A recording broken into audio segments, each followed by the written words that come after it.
Town Bank Mortgage, NMLS number 512138, is an equal housing lender. This podcast is for informational purposes only. And now, the man born with a 5 o'clock shadow and with the NMLS number 2028-201. He is a gentleman. He is a scholar. He is Tyler Cralle. Well, what a nice end to the week. Big drop on Thursday thanks to a possible deal with Iran. So who knows if this will make it through the night and will still be a thing come Friday, but I hope so, because this is the Friday edition of Wilmington Mortgage. So it would be awful if what we were talking about was no longer the case. I am the aforementioned host of this podcast, Tyler Cralle, of course, loan officer, Town Bank Mortgage, right here, Wilmington, North Carolina, where we break down the top stories impacting mortgage rates every single weekday. Unless, of course, I'm sick, on vacation, or it is Azalea Festival week, which it is not. So let's talk about the deal. So this came out, what was it, like, I want to say 2, 3 o'clock, somewhere around there. We get the announcement from President Donald Trump that he is calling up. So earlier in the day, so I guess let's rewind. So earlier in the day, Trump, so for the last couple days, the U.S. and Iran had been kind of going back and forth. This morning, or not this morning, Thursday morning, if you get my email, my weekday email, you would know that I mentioned that there was concern about whether or not the ceasefire was going to make it. With this back and forth between the U.S. and Iran, 2 straight days, it's like, we're not really in a ceasefire anymore. We're firing at each other. And I know every once in a while you have, a little outbreak here and there, but this was a little bit outside that kind of, it was becoming the norm. And so everyone was like, well, I think the ceasefire might be going away. And then the president, Thursday morning, following these 2 days of back and forth, basically was like, all right, I'm done. It's taken him way too long. I'm going to destroy him tonight. I'm going to bomb him or whatever it was he was going to do. And then later that day, like I said, around 2, 3 o'clock on Thursday, we get the announcement from President Donald Trump that they are close to a deal. But this time it seemed a little bit more impactful. So Barack Ravid over at Axios, who's been covering this pretty well, despite highlighting a lot of the debates that have been going on behind the scenes and getting, it seems, accurate information. He wrote for Axios, President Donald Trump announced that he had canceled a planned strike against Iran and claimed Iran's leadership approved a draft agreement that would extend the ceasefire, reopen the Strait of Hormuz, and launch 60 days of negotiations on Iran's nuclear program.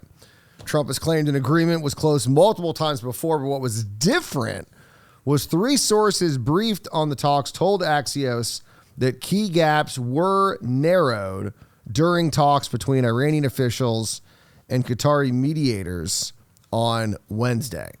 So it seemed like, besides the normal Trump argument of we're close, and usually it would happen when you'd see oil prices spike or something else, and Trump was trying to get markets to calm down.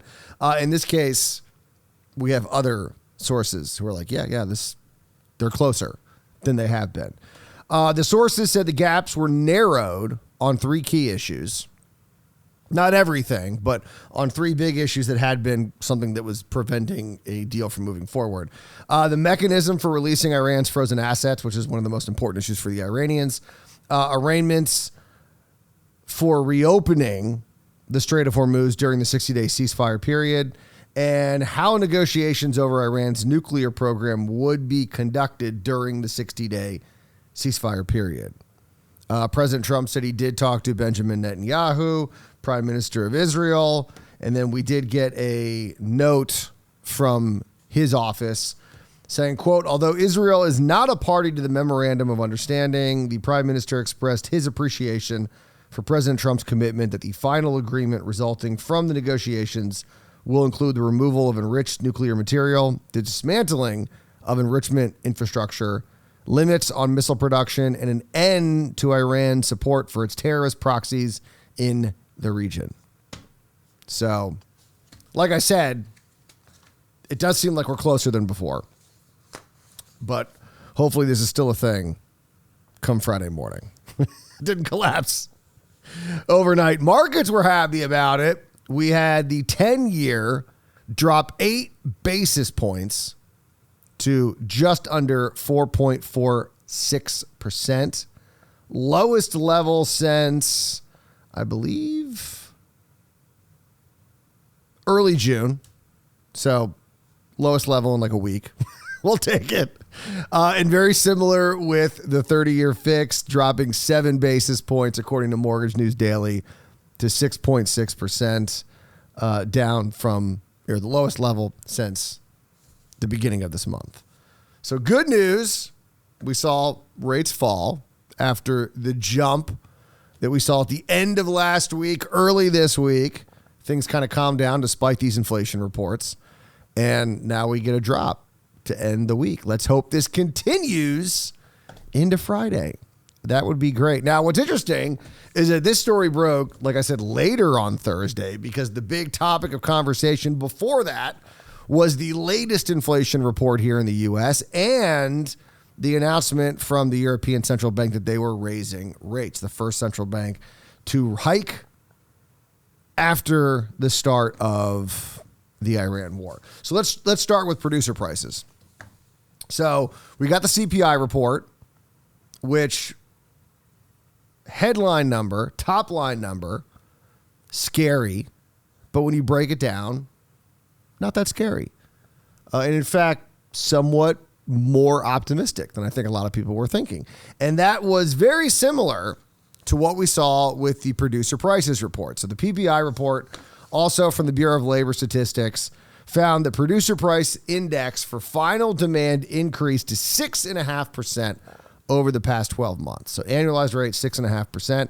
That was a big jump from the 5.7% that we saw in April and was the highest reading since November 2022. So not exactly 4 years, but close. Closer to that than 3. On a monthly basis, producer prices jumped to 1.1%. That was the second month in a row that we saw that big of a jump, 1.1%. That's big. Annualize that, that's close to 13%. So that's not good. And a reminder that 1.1% that we saw both in April and May was the biggest monthly increase since March 2022, 4 years, for those doing the math at home.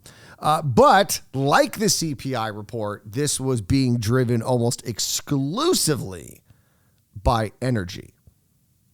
Nearly 80% of the increase was driven by energy prices. Prices for final demand energy surged just under 11%.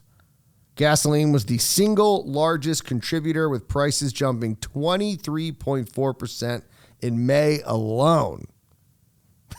That's crazy. And because of that, quite the divide between goods and services. The index for final demand goods jumped 2.8% in May. That was the largest increase since the series began in December of 2009. So, not the largest ever, but since they've been keeping track of it. Goods inflation accelerated sharply. Service inflation, much more moderate. The index for final demand services increased by just 0.3%, down from the 0.7% rise that we saw in April. So just like the CPI report, energy costs were the reason why. And very little filtering into other parts of the economy, which is why, it was very interesting. There was, I think it was Robin Brooks at the Brookings. You know what's funny? I've always called them the Brookings Institute, and they're the Brookings Institution. And I will be honest with you, I don't know if those words can be used interchangeably. I don't know. I was wondering that. I've always called them the Brookings Institute. But the other day I was typing it, And it was like, do you mean institution? And I was like, no. And then I said, wait, hold on. Isn't it called the Brookings Institute? And then it said the Brookings Institution. And like I said, I don't know if those words are interchangeable. I've always called it that. But Robin Brooks from the Brookings Institution had a very good Substack post about this, talking about how the majority of the report is not hot at all. And it would be a mistake for the Fed to raise rates because of that. And that was actually backed up by Anna Wong over at Bloomberg, who actually commented on his post saying very similar things, that it could be a mistake for central banks to, at least the Fed, to move on our inflation report, which is showing no signs of inflation anywhere else in in the economy besides the energy sector, which is being caused by a supply shock. And so now it doesn't mean it's going to stay that way. All it takes is for all of a sudden companies to start raising costs or prices because of the energy shock. And then all of a sudden it's filtering through other parts of the economy. But we're not seeing that yet. It hasn't happened yet. However, we are not, I would say we are lucky compared to other places, because other parts of the world, maybe not the case. And in fact, slightly or right before the PPI report came out, we got an announcement from the ECB, which announced, as expected, that they were raising rates. The European Central Bank raised interest rates on Thursday, becoming the first major central bank to act to rein in rising inflation set off by the war in the Middle East. The ECB lifted its key rate by a quarter point to 2.25%. It was the central bank's first increase since September 2023, having cut rates 8 times between 24 and 25. Before the war, inflation in the Eurozone was close to the bank's 2% target. By May, it jumped to 3.2%. And officials have warned that could continue. The rising inflation number print can continue and would filter its way into other areas, food, other goods, and services. The ECB published a new economic forecast showing that inflation was likely to rise even more than its staff expected near the outset of the war. In their main scenario, price growth would average 3% this year, 2.3% next year, and then 2% in 2028. Staff also lowered their economic growth forecast, projecting the region's economy to grow just 0.8% this year because of a, quote, more pronounced impact of the war on commodity markets, real incomes, and confidence. So ECB is not waiting, but like I said, they're different. They're much more impacted by these energy shocks, way more. I mean, gas prices have skyrocketed, and because of that, it's filtered into other parts of the economy. So it's a very different scenario in Europe. Not saying what they did was right or wrong, but I can see why maybe it would make more sense there versus in the U.S., where our report's showing pretty much we are not seeing those energy shocks filter into other parts of the economy, at least not yet. It could happen, but it hasn't happened yet. So despite these scary looking reports on inflation, not as bad as you would think. All right, real quick here. We also had a 30-year Treasury auction, which apparently was very different than the 10-year. The 10-year that we had on Wednesday was actually not that bad. Pretty good, actually. Strong auction.